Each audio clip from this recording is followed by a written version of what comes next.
আজ একটা দারুণ অভিজ্ঞতা শেয়ার করব আপনাদের সাথে। আমাদের বাড়ির সবথেকে কাছে কালীঘাট মেট্রো স্টেশন। সেখান থেকে মেট্রো ধরে গেলাম এসপ্ল্যানেড।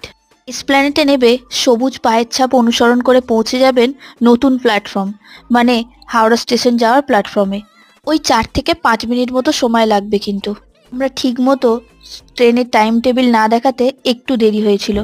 এখানে প্রত্যেক 20 মিনিট অন্তর ট্রেন আসে হাওড়া স্টেশন বা হাওড়া ময়দান যাওয়ার জন্য, যে ট্রেনটি গঙ্গার নিচ দিয়ে যাচ্ছে। আরও একটা জিনিস, মেট্রোর এখন নতুন নিয়ম হয়েছে।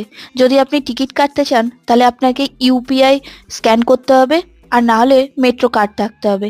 আর ক্যাশ করতে গেলে ওই যে টিকিট কাটার যে মেশিন থাকে সেখান থেকেই টিকিট কাটতে হবে। এই টিকিট কাউন্টারটা হলো, আপনি ট্রেন থেকে নেবে এসকেলেটর দিয়ে উপরে উঠে ডান দিকে, যেখান থেকে আপনি টিকিট নিয়ে লোকাল ট্রেন বা অন্যান্য ট্রেনে ট্রাভেল করতে পারবেন। অবশ্যই টিকিটটা কাটবেন কিন্তু।